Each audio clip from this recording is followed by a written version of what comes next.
దాని తర్వాత ఒక్కటే నాకు జ్ఞాపకం వస్తుంటే, తండ్రి కళ్ళ ముందే చనిపోయాడు, తల్లేమో బయటకండి అమ్మేశాడు, నా భార్యకి చూపిపోయింది. తర్వాత ఇప్పుడు క్యాన్సర్. నేను పరిచయం నిమిత్తమే వెళ్తున్నప్పుడల్లా ఏదో ఒక సమస్య వస్తుంది. అసలు నేను పరిచయం చేయడం నీకు ఇష్టమా కాదా? ఏమో కొరవైపోయింది చిన్న వయసులోనే. తల్లిని బాగా విడిచిపెట్టిపోదాం, చనిపోతాను, అక్కడ ఆమె చెయ్యిరిగిపోయినా ఏం చేసినా తేలుకుంటేనా పట్టించుకునేవారు కాదు. నా భార్య నన్ను విడిచిపోయిన చాలా ఏడ్చాడు. కానీ దేవుడు ప్రార్థన చేసినప్పుడు కంచేస్తాడు. నేను లేకపోయినా నా కుటుంబం ఇప్పటికీ దేవుడి పట్ల నేను విధేయత కలిగి ఉన్నాను.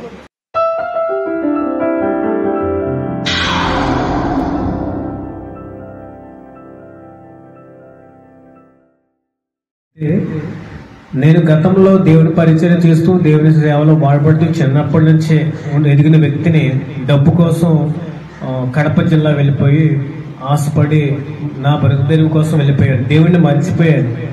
అయితే 2009లో మరియల జ్వరంతో మళ్ళా కడప నుంచి రావులపల్లి వచ్చినప్పుడు చనిపోతాడన్న విషయం అందరికీ తెలుసు. కానీ ఒక వ్యక్తి నన్ను దర్శించి నన్ను హత్తుకొని నేనున్నాను భయపడుకు అనే విధంగా నాతో మాట్లాడినప్పుడు చనిపోతే పల్స్ రేట్ తగ్గిపోయింది, హార్ట్ బీట్ తగ్గిపోతుంది, ఇతను చనిపోతాడు అనే వ్యక్తి ఆ సమయంలో మరొకసారి ఊపిరి పోసుకున్న విధంగా ఎక్కువగా నాకు పల్స్ రేట్ బాగుండడం జరిగింది.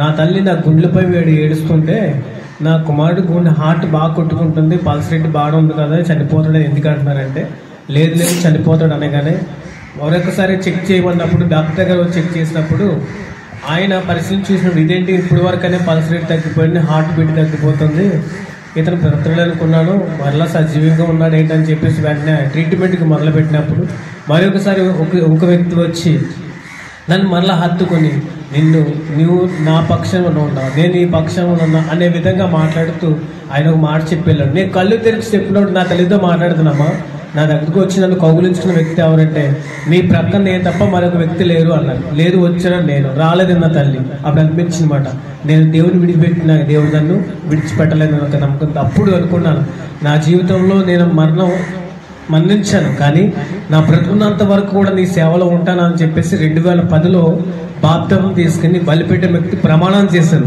నేను నా ఊపిరి పోయేంత వరకు నీ సేవలో వాడబడుతున్నాను. కానీ 2010, 2012 వరకు కూడా పరిచయం నిమిత్తం వాడబడాలని ఆశపడ్డాను. కొద్ది రోజులు బాగా జరిగింది.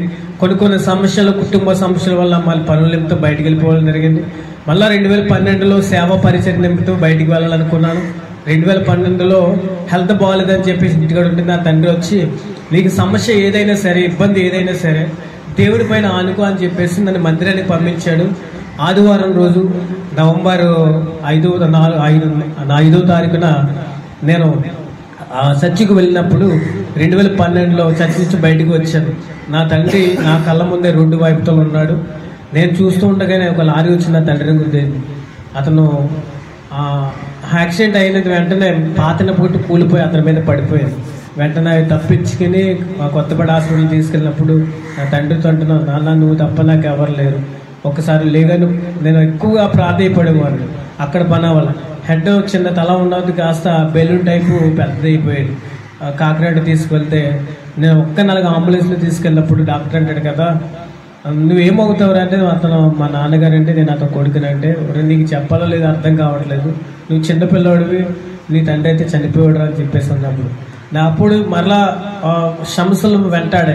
ఇంకా దేవుని పరిచయం వెళ్దామన్న సమయంలో సమస్యలు వెంటాడుతూనే ఉన్నాయి. అలాగే నా చెల్లి పెళ్లి చేయడం, అక్క జీవితాన్ని బాగు చేయడం, ఇలా అన్ని విధాలుగా ఉండేది. మరొకసారి సమయం వచ్చింది కదా అని చెప్పేసి మరలా పరిచయం నిమిత్తమే సేవా నిమిత్తమే ట్రైనింగ్కి వెళ్ళాలని వెళ్ళినప్పుడు కొద్ది కాలం తర్వాత నా తల్లి అక్కడ ఇప్పుడు వీడి పరిస్థితి బాగాలేదని చెప్పేసి మస్కట్కి వెళ్ళింది. అయితే అక్కడ మా అమ్మగారిని 3 లక్షల రూపాయలకి అమ్మేశారు. ఇదేంటి దేవుడా 40 రోజులు అవుతుంది అయినా నా తల్లి నుంచి ఫోన్ కాల్ రాలేదని అనుకున్నాను.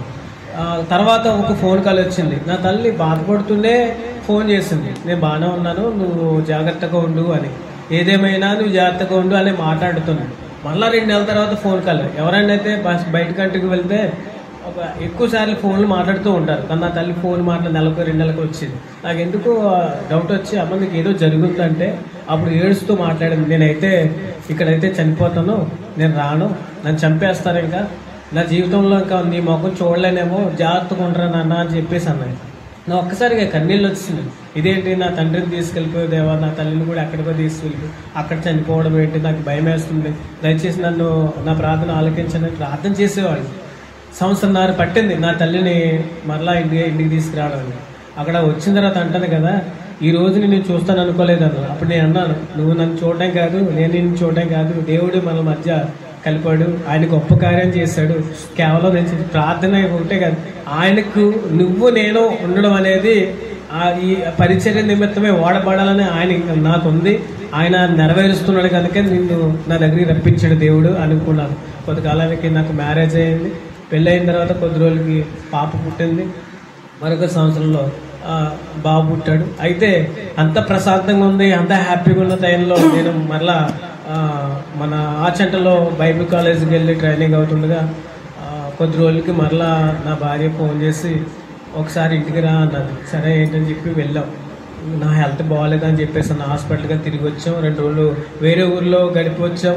తర్వాత ఇంట్లోనే వాటర్ రావటం లేదు, ట్యాప్లో ఓపెన్ చేస్తాం, వాటర్ రావట్లేదు. నేను ఎలక్ట్రికల్ వర్క్ చేస్తాను, ప్లంబింగ్ వర్క్ చేస్తానని ఆ పైపులన్నీ క్లోజ్ చేసేసి ఓ మూల నుంచి యాసిడ్ వేసి దాంట్లో డీక్లాగ్ అనేసి పవర్ఫుల్ యాసిడ్ అన్నమాట, అది వేసి నేను పైపులో ఎయిర్ పంపుతుంటే అప్పుడు రాని వాటర్ నా భార్య సందంతా ఎందుకు వెళ్ళిందో తెలియదు, కానీ ఎవరో తీసుకెళ్తున్నాడో తీసుకెళ్ళి ఒకసారి బ్లాస్ట్ కింద అయిపోయి కళ్ళలో యాసిడ్ పడి 2 కళ్ళు పోయాయి.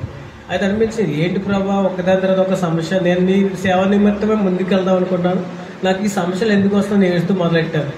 అయితే వెంటనే హాస్పిటల్ తీసుకెళ్ళినప్పుడు ఆ కళ్ళు మనకున్న నల్లగుడ్డు లేదు, నరాలు పొంగిపోయినాయి, నీ జీవితంలో నీ చూపు రాదని చెప్పేసి అన్నారు.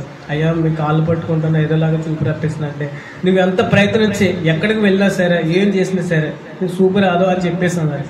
3 రోజులు తను అలాగ ప్రార్థన చేసుకుంటుంది, దేవా నేను ఏ పాపం చేశాను, ఏ ఇబ్బంది చేశాను, నా కళ్ళు ఎందుకు పోయి నేను ఏడుస్తుంది.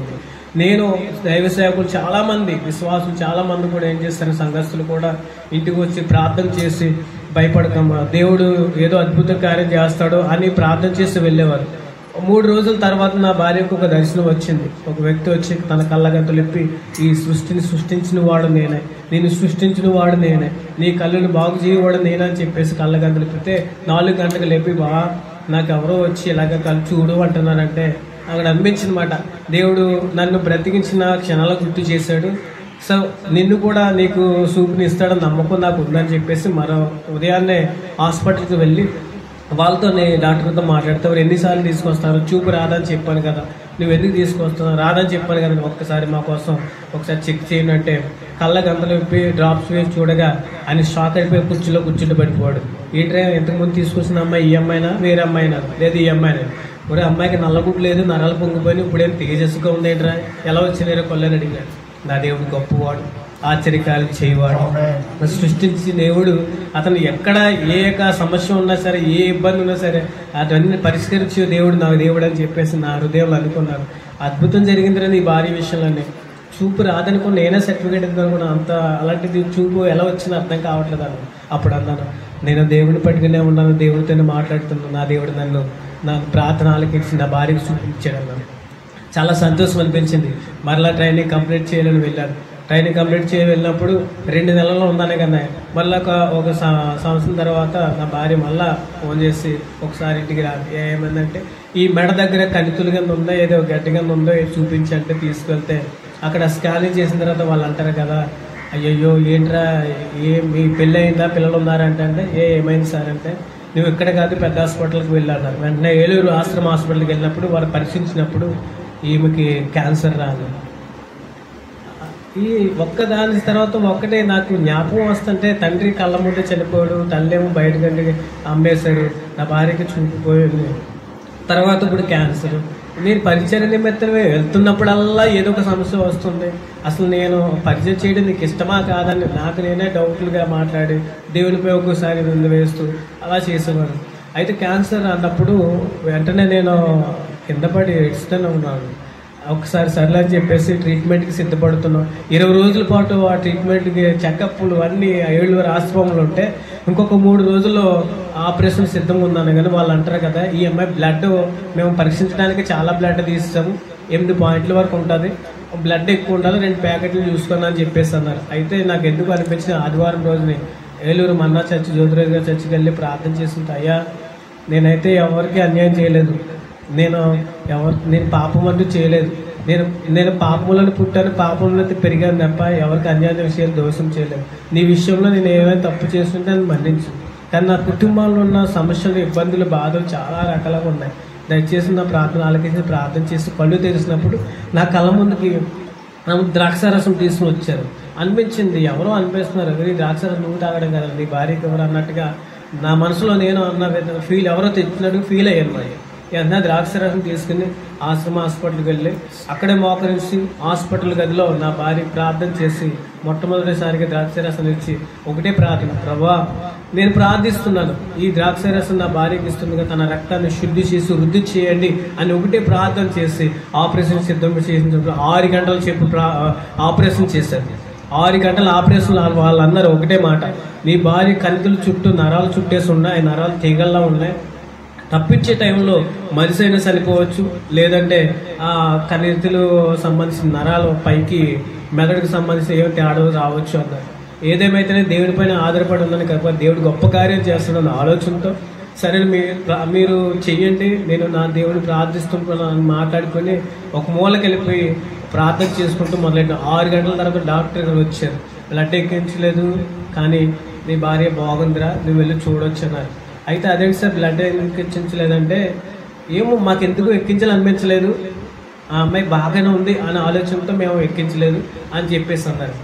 ఒకటే అన్నారు, అమ్మాయి బ్లడ్ మహా అయితే 6 పాయింట్లు 8 పాయింట్లు ఉంటుంది, ఇంకా తక్కువే ఉండొచ్చు, కానీ బాగా ఫ్రూట్స్ అవి పెట్టండి అన్నారు. 5 రోజుల తర్వాత మరలా వైజాగ్లో గాంధీ హాస్పిటల్లో తీసుకెళ్ళి అక్కడ చెకప్లు చేసి మరలా అక్కడ ట్రీట్మెంట్ చేసిన తర్వాత బ్లడ్ టెస్టులు అన్నీ తీసి మరలా ఎంత బ్లడ్ ఉందని చెక్ చేస్తే ఆశ్చర్యం వేసేటంటే 10.4 బ్లడ్ ఉన్నాయి. 8 పాయింట్లు ఉన్నప్పుడు ఆపరేషన్ చేశారు, మా అయితే 6 పాయింట్ల వరకు ఉంటాయి, లేకపోతే 5.5 అంతవరకు ఉంటుందని చెప్పేసి. కానీ 10 పాయింట్లు దాటేసి ఉంది. ఎలా సాధ్యమైందంటారు అని ఆలోచించుకున్నాను నేను. అప్పుడు అనిపించింది తన రక్తాన్ని ద్రాక్షారసం తన రక్తాన్ని ఇచ్చినప్పుడు తన రక్తాన్ని శుద్ధి చేసి వృద్ధి చేయడు దేవుడు అని గొప్పగా మేము సాక్ష్యం చెప్పడం, నా వైజాగ్లోనే సాక్ష్యం చెప్పాం. ఎందుకంటే ఆయన అంత గొప్ప కార్యాలు చేశాడు దేవుడు నా విషయంలో. సో ఏంటంటే నా భార్య ఇప్పుడు ఈ ఉండదు అనే స్థితిలో అనుకున్నాను, కానీ ఆమె ఇప్పుడు సాక్షిగా నిలబడిపోయింది. దేవుని స్తోత్రం, హల్లెలూయా. నా కుటుంబంలో గొప్ప సాక్షిగా ఉన్నాం. అయితే ఒక రాత్రి మా బాబు 3.5 సంవత్సరాలు ఉన్న టైంలో వాడు ఇంటి ముందు ఆడుకుంటున్నాడు, చీకట్లో ఆడుకుంటుంటే ఒక పెద్ద ఆవిడ పక్కన ఉంది. నేను చూసుకుంటాను వెళ్ళి ఉన్నది, దూరంగా నిల్చుందేమో ఏదో ఆడుతున్నాడు రోడ్డు మీద అనుకున్నా, కానీ చాలాసేపు ఆడుతున్నాడు. దగ్గరికి వచ్చి చూసినప్పుడు కట్ల పాముతో ఆడుతున్నాడు. చాలా సేపటి నుంచి కట్ల పాముతో ఆడుతున్నాడు. ఏంది ఆడుతున్నాడు, వెంటనే చీపుడితో తుడిసింది. పొరుగు మేము మాకు చెప్తూ వేస్తే ఆ కట్టెల పాము దానియేలు సింహాల పువ్వులో వేసినప్పుడు సింహాన్ని ఎలా మూసేసాడు, ఈ కట్టెల పాముని ఆటపాముగా మార్చేయడు నా కొడుకు. దేవుని హల్లెలూయా. అయితే నాకు ఎంత ఆశ్చర్యం అంటే అంతసేపు కట్టెల పాముతో ఆడుకున్నా కానీ కట్టెల పాము ఏమి చేయలేదు, అంత గొప్ప కార్యము చేశాడు. మరొక కార్యం ఏంటంటే ఒక రోడ్డు పక్కన బాలు రోడ్డు మీదకి వెళ్తుంటే పెద్ద వ్యాన్ మధ్యలోకి వెళ్ళిపోయి పెద్ద వ్యాన్ వచ్చి ఈ వ్యాన్ అలా బ్రేక్ అయ్యగానే అలా పైకి లేసి కింద పడింది. అంత హైట్ లేసి కింద పడి వ్యాన్ పడింది బ్యాక్ సైడ్. అది చూసిన వ్యక్తి ఏంటంటే ఈ వ్యాన్ కింద మన పిల్లోడు ఉన్నాడని చెప్పి భయపడి కింద దిగితే కింద వ్యాన్ కింద లేడు, ఎక్కడ ఉన్నారని చెప్పేసి ఆ మూల ఉన్న కొట్టు కింద బల్ల కింద ఉన్నాడు. ఎలాగెళ్ళాడు? ఆ చూసిన వాళ్ళందరూ ఆశ్చర్యం వేసింది, మీ అబ్బాయి ఆ రోడ్డు మధ్యలో ఉండవలసిన ఆ మూలకి ఎలాగెళ్ళిపోయాడు, రోడ్డుకి అవతలకి ఎలాగెళ్ళిపోయాడు అని చెప్పింది. నా దేవుడు నా కుటుంబంలో కంచి వేశాడు. మేము ప్రార్థించినప్పుడు ఆ ప్రార్థన ఆలకించి నా కుటుంబం చుట్టూ కంచి వేశాడు. ఆ కంచె మమ్మల్ని కాపాడుతుంది, చాలా కాపాడుతుంది. ఎలాంటే నా తండ్రి విషయంలో నేను నష్టపోయినా తండ్రి ప్రేమ కొరవైపోయింది చిన్న వయసులోనే. తల్లిని బాగా విడిచిపెట్టిపోదాం, చనిపోతాను, అక్కడ ఆమె చెయ్యిరిగిపోయినా ఏం చేసినా తేలికుంటేనా పట్టించుకునేవారు కాదు. నా భార్య నన్ను విడిచిపోయినా చాలా ఏడ్చాడు, కానీ దేవుడు ప్రార్థన చేసినప్పుడు కంచేస్తాడు. నేను లేకపోయినా నా కుటుంబం ఇప్పటికీ దేవుడు పట్ల నేను విధేయత కలిగి ఉన్నాను. ఒకసారి టెస్ట్లకు వెళ్తున్నాను, అక్కడికి వెళ్ళినప్పుడు క్యాన్సర్ కన్నా ఎక్కువైపోయి అన్నారు. కానీ December 31 రాత్రి అక్కడే హాస్పిటల్ ఉన్నాం. నూతన సంవత్సరంలో ఇక్కడికి రాలేదు, ఊబులంక రాలేదు. అక్కడ క్యాన్సర్ కణాలు ఎక్కువ ఉన్నప్పుడు చాలా ఏడ్చాం, ప్రార్థన చేస్తాం, ప్రభా ఏంటి పరిస్థితి అని. కానీ డాక్టర్ అన్నాడు కదా, ఆ ఒంట్లో ఉన్న క్యాన్సర్ కణాలు హాని చేసేవి కాదు, భయపడద్దు అన్నాడు. అయితే క్యాన్సర్ లేదు అని చెప్పేసి అన్నారు. కానీ ఎట్టి పరిస్థితులు ఏంటంటే తను ఇంకా హెల్దీగా ఉండాలి, క్యాన్సర్ కణాలు ఇంకా బాడీలో లేకుండా ఉండాలంటే తన ఫుడ్ మంచిగా తీసుకోవాలి, 6 నెలలకు ఒకసారి చెకప్ చేయాలి. 6 నెలలకు అయ్యే ఖర్చుని చూస్తే భయం వేస్తుంది, చాలా భయంకరమైన ఖర్చు అయిపోతుంది. ప్రభా ఏంటి నా పరిస్థితి, నేను ఎంతకాలం ఇలా ఉండాలి, నేను సాతాను ఊళ్ళో పడిపోయినా ఏంటి నన్ను ఆలోచిస్తూ కూర్చున్నాను.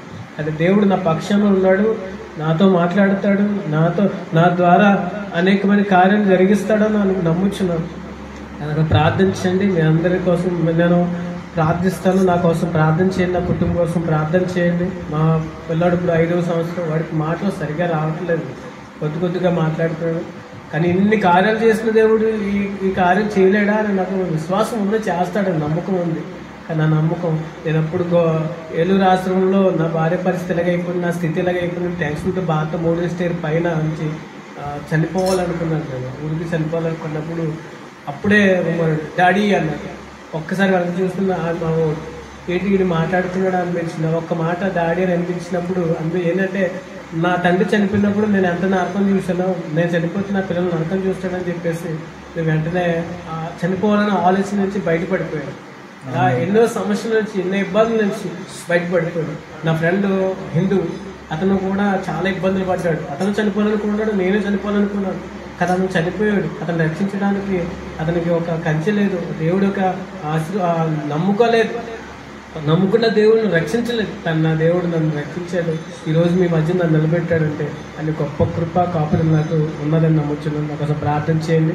ఎక్కడ ఏర్పాటు చేయడం దేవుడు తెలియదు, కానీ ఆ ప్లేస్ నాకు తెలియాలి, అక్కడికి నేను వెళ్ళాలి అని ఆలోచన నాకు ఉంది. దయచేసి ప్రార్థిస్తారని ఈ చిన్న సాక్ష్యం దేవుడికి